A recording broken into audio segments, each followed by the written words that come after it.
She has always voiced for the empowerment of women and oppressed, and she has played a pivotal role in leading the government.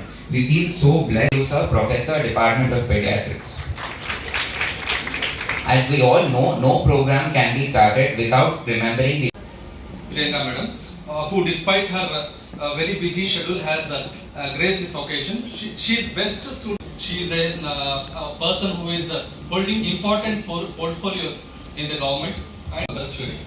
I would like to welcome our other dignitaries, our dynamic Dean Sir, Dr. Gunasekharan Sir. Good morning everybody. With the heavenly blessings of Dr. Shanmugh. அப்போ இவ்வளவு முயற்சி எடுத்தும் we are not able to reach as we expected man. எல்லாமே நல்லா இருக்கும். அது கண்டிப்பா கொடுக்கணும், சரியா? இது இப்படிதான் நிறைய பேர் கொடுக்க கூடாதுன்னு சொல்லிட்டு கொடுக்க. டாக்டர் சி குணசேகரன் அவர்களுக்கும், டாக்டர் ஆர் ராஜேந்திரன் அவர்களுக்கும், டாக்டர் எம் சிந்தாரவேல் அவர்களுக்கும். நானும் என்னுடைய பிள்ளையை நான் அரசியலுக்கு முதல்ல வந்தபோது, அதாவது 2014 என்னுடைய அரசியல் களம் முதல்ல ஆரம்பிச்சது. அந்த 2014 நான் அரசியலுக்குள்ள வரும்போது 3 மாச கை குழந்தை என்கிட்ட இருந்துச்சு. என்னோட 2வது மகன், அவர் பேர் வந்து ஸ்டாலின் சந்திர கிருஷ்ணன். எல்லா தாத்தா பேரும் வச்சாச்சு ஒன்னா சேர்த்து, குடும்பத்துல பிரச்சனை வந்துடக்கூடாதுன்னு. ஸோ அதனால கொஞ்சம் பெருசா இருக்கும். அப்போ நான் வெளியில போகும்போது என்னோட ஆக்டிவிட்டிஸ் அதிகமா வெளியில தான் இருக்கும்.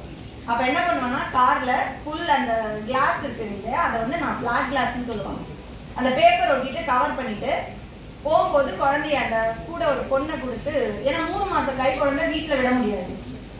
ஸோ குழந்தைய வந்து நான் கார்ல வச்சுட்டு அழைச்சிட்டு போவேன். இதே விநாயக மிஷன் இந்த ரோடு, ஏன்னா பக்கத்துல தான் என்னோட தொகுதி இந்த சைடு.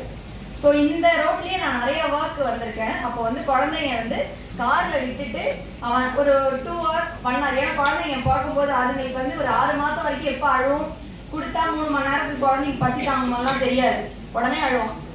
ஸோ அதனால அந்த டிஃபிகல்டிஸ் அந்த காம்ப்ளிகேஷன் எப்படி இருக்கும்னு அதை நான் ப்ராக்டிக்கலா உணர்ந்திருக்கேன். 6 மாதத்துக்கு அப்புறம் அவனுக்கு வந்து தாய்ப்பாலை கொஞ்சம் கொஞ்சமா கம்மி பண்ணிட்டு அதுக்கப்புறமா நான் அதை ஸ்டோர் பண்ணி வச்சு, ஏன்னா ஒரு தாய்ப்பால் வந்தா 5 மணி நேரத்துல இருந்து 4 மணி நேரத்துல இருந்து 5 மணி நேரம் கெட்டு போகாது அப்படின்னு என்னோட டாக்டர் சொன்னதுனால, பீடியாட்ரிஷியன் சொன்னதுனால அதை நான் வந்து அதை அப்படியே ஸ்டோர் பண்ணி வச்சு கொடுக்க ஆரம்பிச்சேன். ஸோ பிரஸ்ட் பம்ப் வச்சு எடுத்து அதை ஸ்டோர் பண்ணி குழந்தை கொடுக்க ஆரம்பிச்சேன். ஏன்னா டெக்னாலஜியை நம்ம வேண்டாம் தவிர்க்கிறதுக்கு எப்பவுமே யூஸ் பண்ணக்கூடாது. ஏன்னா தாய்ப்பால் வேண்டாம்னு நினைக்கிறவங்க இன்ஜெக்ட் கூட பண்ணிக்கலாம், அதுவும் உங்க டாக்டருக்கு தெரியும். ஸோ அதை தவிர்க்க கூடாது. டெக்னாலஜியை நமக்கு தகுந்த மாதிரி மாத்திக்கணுங்கிற ஒரு எக்ஸாம்பிளுக்காக தான் நான் சொல்றேன். ஏன்னா இங்க இருக்க போறவங்க அத்தனை பேருமே படிச்சுட்டு இருக்கிற டாக்டர்ஸ்னா கண்டிப்பா வேலைக்கு போவீங்க.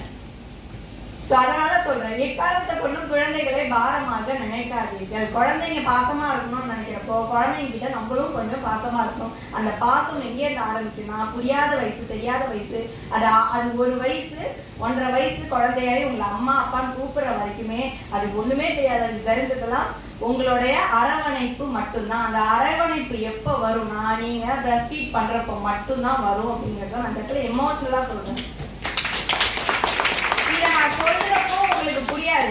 இங்க நிறைய காலேஜ் ஸ்டூடெண்ட்ஸ் இருக்கீங்கல்ல, இந்த காதல்னு ஒரு வார்த்தை இருக்குல்ல, நிறைய பேருக்கு தெரியும்.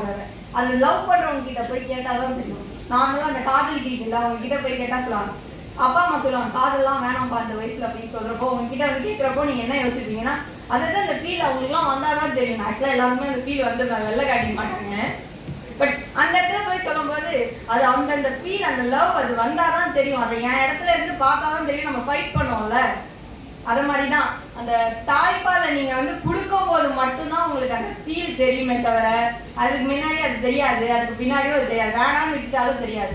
அதே மாதிரி இன்னொன்று நான் உணர்ந்ததை நான் சொல்றேன் ப்ராக்டிக்கலா. ஃபர்ஸ்ட் குழந்தைக்கு எனக்கு வந்து பாத்தீங்கன்னா ஒரு 42 days மட்டும்தான் மதர் ஃபீடிங் நான் பண்ணினேன். ஏன்னா இன்னைக்கு இதே நம்ம சொல்லணும், நம்மளோட பாடி ஹெல்த் பாத்தீங்கன்னா யாரும் தாய்ப்பால் வேண்டாம் அப்படின்னு, ஏன்னா சார் வந்து அந்த பவுடர் பால் பத்திலாம் இப்போ ஒரு கவிதையில சொன்னதுனால சொல்றேன், தாய்ப்பால் வேண்டாம்னு யாரெல்லாம் நினைக்கிறது கிடையாது. பட் இருந்தாலும் அதே மீறி இன்னைக்கு இருக்கிற உடல் சூழ்நிலை நிறைய பேருக்கு வந்து பிரஸ்ட் ஃபீடிங் பண்ண முடியல, பால் பற்றாக்குறை. நம்ம குழந்தை அது பேரண்ட்ஸ் நிறைய டாக்டர்ஸ் தெரிஞ்சிருக்கும், உங்களுக்கும் நல்லாவே தெரிஞ்சிருக்கும். ஸோ அப்படி இருக்கிற சூழ்நிலையில ஏதோ ஒரு இடத்துல குழந்தைக்கு வந்து உணவு கொடுக்கணும் போது நம்ம அடுத்ததா வந்து இந்த மாதிரியான ஒரு எப்படி சொல்றது, இந்த மாதிரியான டப்பா பால் இதுக்கெல்லாம் நம்ம போறோம் இல்லைங்களா. நான் வந்து கேஷுவலா பேசிட்டு இருக்கேன்.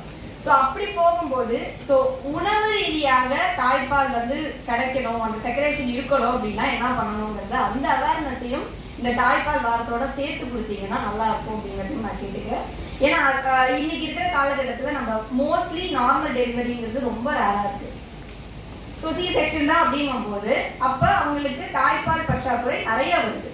ஸோ அதுக்கு என்ன பண்ணலாம் அப்படிங்கிறதையும் நீங்கள் இன்னொன்று எனக்கு ஃபர்ஸ்ட் குவாலிட்டி நான் 42 ஏன்னா இதில் என்னென்ன ப்ராப்ளம் நான் வந்து கிராஸ் பண்ணினேன் அப்படிங்கிறத நான் சொல்லணும். 42 டேஸ்க்கு அப்புறம் அந்த தாய்ப்பால் கொடுத்து நிறுத்தியாச்சு. ஏன்னா பால் வரலை, எனக்கு ஃபீட் பண்ண தெரியல, பாலும் இல்லைங்கிறப்போ எனக்கு ஒரு டேப்லெட் கொடுக்கப்பட்டது. தாய்ப்பால் வந்து அதிகமாக செக்ரேட் ஆகணும் அப்படிங்கிறதுக்காக ஒரு டேப்லெட் கொடுக்கப்பட்டது. அதை ஒரு அளவுக்கு மேலே நம்ம எடுத்துக்கிறப்போ என்ன ஆச்சுன்னா எனக்கு வந்து குழந்தைக்கு ஃபீட் பண்ண முடியல, அது அப்படியே கிளாட் ஆயிடுச்சு, அது அப்படியே பஸ்ஸா மாறிடுச்சு. ஸோ பஸ்ஸா மாறுறப்ப என்னன்னா இன்ஜெக்ட் பண்ணி உங்களால் அந்த இடத்துல வந்து நீங்கள் கட்டி வைக்க முடியாது, ஆனால் அதை நீங்கள் க்ளீன் பண்ணணும்.